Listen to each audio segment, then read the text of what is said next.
Hello students, welcome to St. Wilfred's Law College online classes.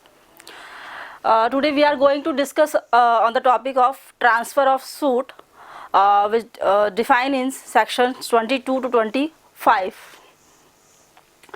In our previous lecture we had discussed about the place of suing, वाद करने का स्थान, कि अगर कोई भी पर्सन पार्टीज़ अगर चाह रही है कि वो उसको रेमेडीज़ मिले, उसको राइट्स का जो वायलेशन हुआ है उसमें रेमेडीज़ मिले, तो उसके लिए उसको वाद कहाँ इंस्टीट्यूट किया जाना चाहिए वो हमने डिस्कस किया था सेक्शन 15 से लेके 20 तक।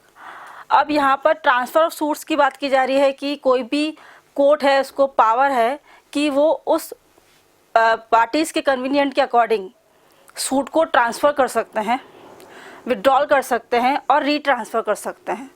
तो यहाँ पे 4 पॉइंट्स दिए गए हैं जो कि ट्रांसफ़र ऑफ सूट्स को डिफाइन करते हैं। 4 points which is given in section 22 to 25। Transfer of the application of the defendant, प्रतिवादी के द्वारा आवेदन दिया जाना ट्रांसफ़र के लिए। To what court application lies, किस न्यायालय में आवेदन लाया जाएगा। And general power of transfer and withdrawal, जो ट्रांसफ़र और विड्रॉल की जो अंतरण करने की और प्रत्याहरण करने की जो शक्तियां हैं, जो सामान्य शक्तियां हैं वो डिस्कस करेंगे। और the last power of supreme court to transfer, कि सुप्रीम कोर्ट जो उच्चतम न्यायालय है उसकी क्या शक्तियां हैं ट्रांसफ़र के regarding. The first of introduction to the transfer of the suit, the institution of suit before the court. जो भी सूट है अगर ट्रांसफ़र जो इंस्टीट्यूट किया जा रहा है जिस कोर्ट में, तो हम कह सकते हैं कि इसके 3 पॉइंट्स मैंने डिस्कस किए थे प्रीवियस सेक्शंस में। उसमें कहा गया था कि वाद कहाँ संचित किया जाएगा। First of all cause of action rises, जहाँ की वाद कारण उत्पन्न हुआ है, वाद हेतु उत्पन्न हुआ है। Secondly, to which local jurisdiction the dispute property situated, यानी कि जिस न्यायालय के क्षेत्राधिकार में जो कि विवादित संपत्ति स्थित है वहाँ पर वाद संचित किया जाएगा और लोअर कोर्ट में किया जाएगा। फर्स्ट ऑफ ऑल सेक्शन 15 से कि लोअर कोर्ट में निम्नतम न्यायालय में वाद संचित किया जाएगा जहाँ पर प्रॉपर्टी सिचुएटेड है। और last, resided the parties of the suit, जहाँ पे पक्षकार निवास कर रहे हैं उनके निवास स्थान पर, जहाँ पे मेन डिफेंडेंट का है, प्रतिवादी जहाँ पे निवास कर रहा है, अपना बिजनेस कैरी कर रहा है या कोई भी प्रॉफिट के लिए कोई भी बिजनेस रन कर रहा है। तो इन पॉइंट्स के आधार पर वहाँ पे इंस्टीट्यूशन ऑफ सूट होगा, जहाँ पर ये 3 पॉइंट्स क्लियर किए गए हैं। Now the regarding to the transfer of suits, section 22 deals with power to transfer suit which may be instituted in force in more than one court, यानी कि जहाँ पर एक या एक से अधिक न्यायालय में, जहाँ पर एक या एक से अधिक न्यायालय में वाद संचित किया गया है, तो पार्टीज़ के द्वारा एप्लीकेशन देकर एक पर्टिकुलर कोर्ट में जहाँ पर किया जा सकता है एक या एक से अधिक न्यायालय में वाद संचित, तो पार्टीज़ के द्वारा अगर वाद संचित कर दिया गया है तो उसी पार्टीज़ के द्वारा उस वाद को ट्रांसफ़र कराया जा सकता है दूसरे कोर्ट में जहाँ पर उसको जुरिडिक्शन है। पर ये जो एप्लीकेशन है वो डिफेंडेंट ही देगा। डिफेंडेंट के द्वारा सेक्शन 22 कह रहा है कि डिफेंडेंट एप्लीकेशन लगाएगा ट्रांसफ़र करने की। सपोज़ कोई सूट है, कोई वाद है जिसके 2 क्षेत्राधिकार, 2 न्यायालय हैं, कोर्ट 1 एंड कोर्ट 2। सूट जो फाइल किया गया है, इंस्टीट्यूट किया गया है कोर्ट 2 में। अब डिफेंडेंट ये चाहता है कि ये सूट जो है कोर्ट 1 में ट्रांसफ़र हो जाए, तो इसके लिए डिफेंडेंट को एक एप्लीकेशन लगानी होगी। वो एप्लीकेशन कहाँ लगेगी? वो एप्रोप्रिएट अथॉरिटी में लगेगी। एप्रोप्रिएट अथॉरिटी कौन होगा वो हम करेंगे to what court application lies. Section 23 में हम डिस्कस करेंगे कि किस न्यायालय में आवेदन किया जाएगा। तो यहाँ पर जहाँ भी आवेदन किया जा रहा है उस एप्रोप्रिएट अथॉरिटी के द्वारा, और आवेदन करने के बाद जो पार्टीज़ है उनको नोटिस दिया जाएगा। It is the necessary point of the section 22, यानी कि जो एप्लीकेशन दी गई है उसमें नोटिस देने के बाद फिर एप्रोप्रिएट अथॉरिटी चाहे तो वो कोर्ट 1 में इस सूट को ट्रांसफ़र कर सकती है। तो यहाँ पर जहाँ 2 या 2 से अधिक न्यायालय में वाद संचित किया जा सकता है और एक में वाद संचित कर दिया गया है तो प्रतिवादी के द्वारा आवेदन देकर और बाद में सभी पक्षकारों को, चाहे वो विरोधी पक्षकार हो चाहे वो साथ वाले हों, उनको नोटिस देकर ये बताया जाएगा कि उसने एप्लीकेशन लगाई है जो कि ट्रांसफ़र के लिए है और एप्रोप्रिएट अथॉरिटी के द्वारा उसमें ट्रांसफ़र कर दिया जाएगा। ये कंडीशंस इसमें अप्लाई हो रही हैं।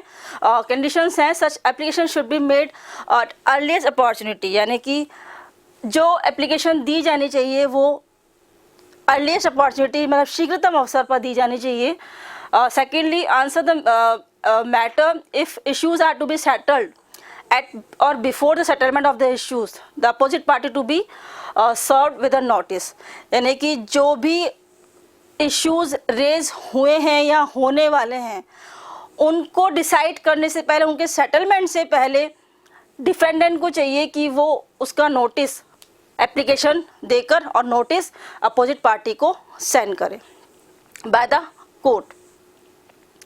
तो section 22 deals with power to transfer suit which may be instituted in more than one court, यानी कि कोर्ट को पावर है ट्रांसफ़र करने की सूट्स को जहां पर एक या एक से ज़्यादा न्यायालयों का क्षेत्राधिकार है, जहां पर एक या एक से अधिक न्यायालय में जो सूट इंस्टीट्यूट किया जा सकता है।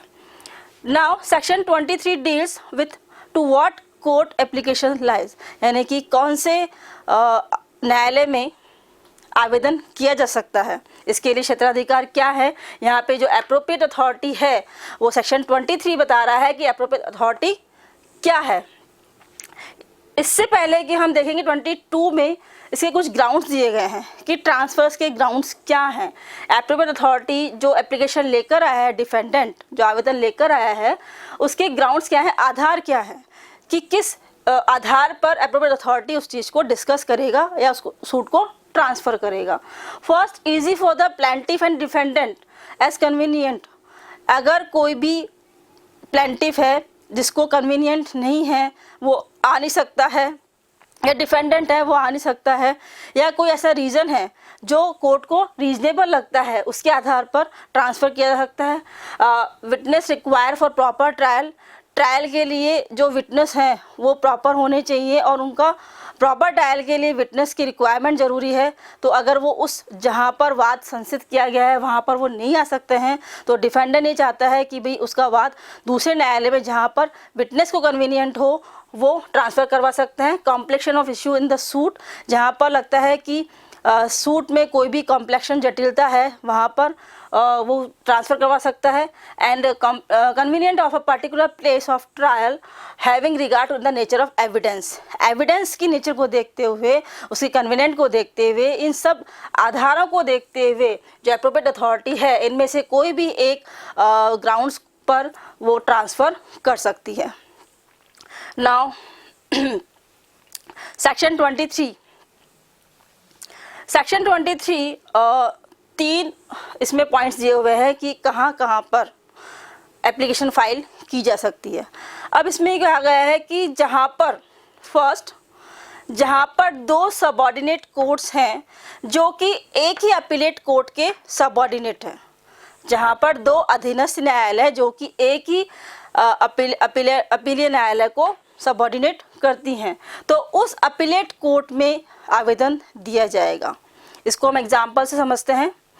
सपोज राजस्थान हाई कोर्ट है, उसके जुरिडिक्शन में सबऑर्डिनेट कोर्ट्स है जयपुर एंड बीकानेर, तो एक ही स्टेट में हाई कोर्ट जो है वो जयपुर और बीकानेर जो डिस्ट्रिक्ट कोर्ट है दोनों सबऑर्डिनेट कोर्ट्स हैं। अगर कोई मामला जयपुर में किया गया है और डिफेंडेंट बीकानेर का है, कॉज ऑफ एक्शन अराइज हुआ है जयपुर में लेकिन डिफेंडेंट बीकानेर का है, तो उसके कन्वीनियंट के अकॉर्डिंग, उसकी विटनेस के कन्वीनियंट के अकॉर्डिंग वो चाहता है कि बीकानेर में ये वाद संचित किया जाए, इस बात को जयपुर से लेकर बीकानेर में ट्रांसफ़र किया जाए, तो वहाँ पर वो जो एप्लीकेशन लगाएगा वो राजस्थान हाई कोर्ट में लगेगी। सेकेंडली, जो बात कहा गया है इसमें कि जो सबऑर्डिनेट कोर्ट्स हैं उनके भी सबऑर्डिनेट कोर्ट्स, जो सबऑर्डिनेट कोर्ट्स हैं उनके भी सबऑर्डिनेट कोर्ट्स का जो भी एक अपीलेट न्यायालय होगा उसमें वाद संचित किया जाएगा। इसको भी हम एग्जाम्पल से समझते हैं। जयपुर और जोधपुर दो डिस्ट्रिक्ट है, इनमें जयपुर में हम कह सकते हैं कि जो सिविल या जूनियर डिवीज़न जो भी कोर्ट्स हैं like Phagi and Jaipur rural, तो इनमें से अगर कोई भी केस फागी में अगर फाइल किया गया है और वो चाहता है कि जोधपुर में वो केस फाइल हो, तो जहाँ जयपुर और जोधपुर दोनों को एक राजस्थान हाई कोर्ट है वो उसको कर रहा है, तो यहाँ पर जो केस है वो उस हाई कोर्ट में एप्लीकेशन दी जाएगी ट्रांसफ़र करने के लिए कि वो फागी से जोधपुर में लाया जाए। Now the third point is, जहाँ पर डिफरेंट स्टेट हैं और डिफरेंट जो कोर्ट्स हैं डिफरेंट हाई कोर्ट के द्वारा चलाई जा रही है, जैसे राजस्थान और एमपी, दो डिफरेंट कोर्ट हैं जो हाई कोर्ट्स के अपीलेट हैं, तो यहाँ पर उस हाई कोर्ट में एप्लीकेशन दी जाएगी जहाँ पर जो प्रॉपर्टी है या जो भी मैटर लाया गया है वो उस कोर्ट के जुरिसडिक्शन में लाया गया हो। The application shall be filed with the high court in the jurisdiction of which the suit has been instituted. जहाँ पर सूट लाया गया है वहाँ पर उस डिस्ट्रिक्ट कोर्ट से उस हाई कोर्ट में जो कि पॉइंट क्लॉज 1 कह रहा है वही चीज़ यहाँ पर आ जाएगी कि इसके उसमें एमपी के उसमें लाया गया है तो एमपी की हाई कोर्ट में ये आवेदन जाएगा और उसके बाद में वो कहाँ पर ट्रांसफ़र होता है, वो अदर स्टेट में ट्रांसफ़र होता है। तो यहाँ पर डिफरेंट कोर्ट्स की बात कही गई है, डिफरेंट हाई कोर्ट की बात कही गई है, तो यहाँ पर हाई कोर्ट के लिए हम सेक्शन 24 में जाएंगे। ये सेक्शन इससे रिलेटेड था और ये सेक्शन इससे रिलेटेड है। Now section 24 defines power of high court and district court. Power and high court of district court, यहाँ पर हमने कहा 22 में कि डिफेंडेंट ही एप्लीकेशन ला सकता है। पॉइंट टू बी नोटेड कि सेक्शन 22 में ट्रांसफ़र के लिए केवल डिफेंडेंट ही एप्लीकेशन ला सकता है, but section 24 defines application by the parties, यानी कि कोई भी पक्षकार ट्रांसफ़र कराने के लिए हाई कोर्ट या डिस्ट्रिक्ट कोर्ट में ट्रांसफ़र कराने के लिए एप्लीकेशन लगा सकता है, बट इसके लिए कुछ कंडीशंस अप्लाई हैं। लाइक नोटिस दिया जाएगा और जिन पार्टी को सुना जाना है, जिनको हियरिंग की जानी है, उनकी इच्छा पे उनकी हियरिंग की जाएगी और सुनने के बाद कोर्ट डिसाइड करेगा कि इसका ट्रांसफ़र किया जाना चाहिए या नहीं। सेकेंडली, इसमें एक और पॉइंट्स है सेक्शन 24 में जो कि इम्पोर्टेंट है कि अगर पार्टीज़ ना भी चाहे, पार्टीज़ कोई भी एप्लीकेशन नहीं करे, कोई भी आवेदन ना लगाए ट्रांसफ़र करने का, लेकिन अगर हाई कोर्ट या डिस्ट्रिक्ट कोर्ट को लगता है एज इट्स ऑन मोशन, अपने सुओ मोटू यानी कि अपने स्वविवेक अधिकार से वो खुद से इस सूट को ट्रांसफ़र कर सकता है अदर कोर्ट में विदाउट नोटिस, उसमें नोटिस देने की कोई आवश्यकता नहीं है। तो यहाँ पर दो पॉइंट्स क्लियर हो गए हैं, सेक्शन 22 और 24। सेक्शन 22 केवल डिफेंडेंट्स के लिए कह रहा है, केवल डिफेंडेंट की बात कर रहा है कि डिफेंडेंट ही एप्लीकेशन लगाएगा, और सेक्शन 24 ये कह रहा है कि कोई भी पार्टीज लगा सकती है एप्लीकेशन, लेकिन अगर कोई पार्टी एप्लीकेशन नहीं लगाती है तो कोर्ट खुद से भी सुओ मोटू खुद के अधिकार से भी उसको ट्रांसफ़र कर सकता है। सेकेंडली, इसमें कहा गया है कि इसमें नोटिस दिया जाएगा, सुना जाएगा। वही बात इसमें कही गई कि जो पार्टी ट्रांसफ़र के लिए एप्लीकेशन लगा रही है वो अदर अपोजिट पार्टी को नोटिस देगी और जो सुनने वाली पार्टी है उनको सुना जाएगा, लेकिन जहाँ पर सुओ मोटू है, जहाँ पर सेम जो राइट्स जो कोर्ट अप्लाई कर रहा है अपने राइट्स, वहाँ पर नोटिस की आवश्यकता नहीं है। Now 24 defines high court and district court. High court और डिस्ट्रिक्ट कोर्ट के बारे में कह रहा है कि जो थर्ड पॉइंट है, केवल इसमें सूट इंस्टीट्यूशन की बात की गई है, केवल इसमें आवेदन की बात की गई है, बट हाई कोर्ट और डिस्ट्रिक्ट कोर्ट को ये पावर है कि वो कोई भी सूट, कोई भी अपील या कोई भी प्रोसीडिंग्स किसी को भी वो ट्रांसफ़र कर सकता है और विड्रॉल कर सकता है या रीट्रांसफ़र कर सकता है। तो यहाँ पर थर्ड पॉइंट है केवल सूट के लिए कहा गया है, यहाँ पर सूट, अपील और प्रोसीडिंग सभी के लिए कहा गया है, जिसको वो अनदर सबऑर्डिनेट कोर्ट्स में ट्रांसफ़र कर सकता है। फिर नेक्स्ट है, अगर हाई कोर्ट डिस्ट्रिक्ट कोर्ट में कोई सूट ट्रांसफ़र करता है तो डिस्ट्रिक्ट कोर्ट के द्वारा या तो जो भी निर्देश दिए गए हाई कोर्ट के द्वारा उनको फॉलो करते हुए उसको रिट्राई करेगा, यानी कि वापस से उस पर पुनः विचारण करेगा। स्टार्टिंग से सारे प्रोसेस होंगे, बट अगर वो चाहे तो उसको फर्दर प्रोसीडिंग्स भी कर सकता है। जहाँ से उसने ट्रांसफ़र लिया है, जहाँ से जिस हाई कोर्ट से लिया है, जिस पोजीशन तक लिया है, उस पोजीशन से आगे फर्दर प्रोसीडिंग्स को से भी वो स्टार्ट कर सकता है। ये डिस्ट्रिक्ट कोर्ट पे डिपेंड करेगा कि जो केस उसके पास में ट्रांसफ़र होकर आया है, जिस निर्देशों के अधीन ट्रांसफ़र हुआ है, वो उसको रिट्राई करे या फिर फर्दर प्रोसीडिंग्स करे। नाउ एडिशनल एंड असिस्टेंट जजेस सबऑर्डिनेट होंगे डिस्ट्रिक्ट जज के। एडिशनल और असिस्टेंट जजेस भी डिस्ट्रिक्ट जज के सबऑर्डिनेट माने जाएंगे अकॉर्डिंग टू दिस सेक्शन। इस सेक्शन के आधार पर जो असिस्टेंट और एडिशनल जजेस हैं उनको डिस्ट्रिक्ट जज के सबऑर्डिनेट माना जाएगा। और इसमें ये कहा गया है कि अगर कोई भी स्मॉल कॉजेस कोर्ट हैं, लघुवाद न्यायालय हैं, अगर उनसे कोई भी केस ट्रांसफ़र करवाया जाता है तो जिस कोर्ट को ट्रांसफ़र किया गया है तो वो कोर्ट भी लघुवाद न्यायालय समझी जाएगी। The cause of small causes, when transfer the suits in the other court shall be deemed to the court of small causes। यानी कि सपोज अगर स्मॉल कॉजेज कोर्ट से कोई भी केस ट्रांसफ़र हुआ है तो जिस कोर्ट में ट्रांसफ़र हुआ है वो कोर्ट भी स्मॉल कॉजेज कोर्ट मानी जाएगी। एंड जहाँ पर किसी न्यायालय को किसी भी सूट या प्रोसीडिंग्स का कोई भी जुरिडिक्शन नहीं है, कोई भी क्षेत्राधिकार नहीं है, तो वहाँ पर वो उसको ट्रांसफ़र कर सकता है अदर कोर्ट में। ये सेक्शन 24 डिफाइन करता है हाई कोर्ट और डिस्ट्रिक्ट कोर्ट की पावर कि हाई कोर्ट और डिस्ट्रिक्ट कोर्ट किस तरह से सूट, अपील और प्रोसीडिंग्स किसको ट्रांसफ़र कर सकते हैं। इसमें केस है सुमित सिंह वर्सेस कुमार संजय। सुमित सिंह वर्सेस कुमार संजय में फीमेल के कन्वीनियंट के अकॉर्डिंगली कि फीमेल उसमें उस कोर्ट में आ नहीं सकती है, जो महिला है वो उस कोर्ट में आ नहीं सकती है, वो आने में इनकैपेबल है, तो वहाँ पर उस कन्वीनियंट को देखते हुए इस कोर्ट में इस वाद में ये कहा गया है कि इस सूट को ट्रांसफ़र कर दिया जाए according to the female convenient. Now section 25 deal with Supreme Court power of Supreme Court to the transfer, यानी कि ट्रांसफ़र करने के लिए सुप्रीम कोर्ट की क्या शक्तियां हैं। First of all on the application of the parties, यहाँ पर हमने सिर्फ डिफेंडेंट की बात कही थी। सेक्शन 22 सेक्शन 23 में जो एप्लीकेशन लाई जाएगी सेक्शन 22 की, उसमें केवल डिफेंडेंट लाएगा। फिर हमने यहाँ पे बात की हाई कोर्ट और डिस्ट्रिक्ट कोर्ट में कि पार्टीज़ ला सकती है और सुओ मोटो हाई कोर्ट और डिस्ट्रिक्ट कोर्ट खुद भी अपने हिसाब से लगा सकते हैं। लेकिन 25 में भी सुप्रीम कोर्ट में ये कहा गया है on the application of parties, यानी कि पक्षकार के आवेदन पर ही सुप्रीम कोर्ट जो केस वो ट्रांसफ़र करेगा।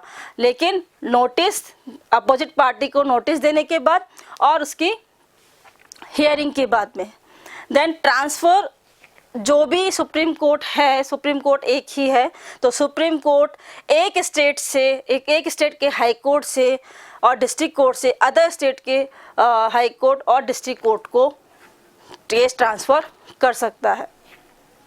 लेकिन उस एप्लीकेशन के साथ जो एप्लीकेशन लगाई गई है पार्टीज़ के साथ में ये कंडीशंस हैं, उस एप्लीकेशन के साथ एक एफिडेविट भी होगा, एक शपथ पत्र होगा जो कि उस एप्लीकेशन के साथ आवेदन के साथ लगाया जाएगा। इट इज़ मस्ट, ये मस्ट है ये एप्लीकेशन, ये एफिडेविट सुप्रीम कोर्ट के लिए। वही चीज़ जो इसमें कहा गया है कि जैसे सुप्रीम कोर्ट एक हाई कोर्ट से दूसरे हाई कोर्ट में ट्रांसफ़र कर रहा है, एक स्टेट से दूसरे स्टेट में ट्रांसफ़र कर रहा है, तो जिस स्टेट से दूसरे स्टेट में ट्रांसफ़र कर रहा है उसमें डायरेक्शन दिए जाएंगे। उस डायरेक्शन के अकॉर्डिंग अगर वो हाई कोर्ट जिसमें ट्रांसफ़र हुआ है तो चाहे तो उस केस को रिट्राई कर सकता है, वापस से विचारण कर सकता है, स्टार्टिंग से स्टार्ट कर सकता है, और चाहे तो वो आगे फर्दर प्रोसीडिंग्स को कर सकता है। नाउ डिसमिसिंग एप्लीकेशन, अगर सुप्रीम कोर्ट को ये लगता है कि कोई भी ऐसी एप्लीकेशन, ऐसा आवेदन आया गया है जो फ्राइवुलस है, जो वैक्सेशियस है, यानी कि जो तुच्छ है, तंग करने वाला है, तो वो पेनल्टी इम्पोज कर सकता है उस पर्सन पर जो कि ऐसा आवेदन लाया है, और उस आवेदन के लिए, उस पेनल्टी के लिए 2000 रुपये उसको पेनल्टी इम्पोज की जाएगी बाय द सुप्रीम कोर्ट, और उसका आवेदन खारिज कर दिया जाएगा, रिजेक्ट कर दिया जाएगा। नाउ इसमें बात आती है कि जो सूट सपोज एक स्टेट से दूसरे स्टेट में ट्रांसफ़र हुआ है, तो हम ये कहेंगे कि ट्रांसफ़र तो हो गया, पर उसमें जो लॉज है वो किसका एप्लीकेबल होगा। तो अकॉर्डिंग टू सेक्शन 25 ये कहता है कि अगर कोई भी सूट सपोज राजस्थान स्टेट से ट्रांसफ़र हो रहा है, राजस्थान स्टेट हाई कोर्ट से ट्रांसफ़र हो रहा है गुजरात हाई कोर्ट, तो यहाँ पर हमेशा जो ट्रांसफ़र कर रहा है, जो जहाँ पर सूट इंस्टीट्यूट हुआ है वहाँ से ट्रांसफ़र हो रहा है अदर हाई कोर्ट में, अदर स्टेट में, तो जहाँ से ट्रांसफ़र हो रहा है, जहाँ से इंस्टीट्यूट किया गया है, उसी हाई कोर्ट का, उसी स्टेट का लॉ एप्लीकेबल होगा। सपोज राजस्थान से गुजरात में ट्रांसफ़र हो रहा है तो राजस्थान का लॉ अप्लाई होगा। ये केस है Savitri versus Harishchandra AIR 1999 supreme court. एक बार आपस रिपीट कर रही हूँ मैं, Savitri versus Harishchandra AIR 1999 supreme court. इस केस में जो वाइफ थी, वाइफ ने मेंटेनेंस के लिए दिल्ली हाई कोर्ट में एप्लीकेशन फाइल की, रिट पिटिशन उसने लगाई। फिर आगरा में ही हस्बैंड ने डाइवोर्स पिटिशन फाइल की। तो यहाँ पर फीमेल ने अपने कन्वीनियंट के अकॉर्डिंगली कि वो दिल्ली से आगरा नहीं जा सकती है या उसके एविडेंस वहाँ पर नहीं है या जो भी उसको इनकन्वीनियंट था, उसके अकॉर्डिंग उसने हाई कोर्ट में एप्लीकेशन लगाई, सुप्रीम कोर्ट में एप्लीकेशन लगाई और अकॉर्डिंग टू सेक्शन 25 जो डाइवोर्स पिटिशन थी वो वापस दिल्ली, जहाँ पर मेंटेनेंस का सूट चल रहा था, वहाँ पर उसको ट्रांसफ़र किया गया। ये सारे जो भी इस लेक्चर्स में ट्रांसफ़र के लिए जो बात कही गई है वो regarding to the high court, district court, supreme court, इनकी पावर्स की गई है। और डिफेंडेंट जो भी डिस्ट्रिक्ट कोर्ट है, चाहे वो एक उसमें हो, स्टेट में हो, चाहे वो अदर स्टेट में हो, लेकिन कहाँ पर एप्लीकेशंस लाई जाएगी उसके रिगार्डिंग बताया गया है। Now it has been completed. Thank you.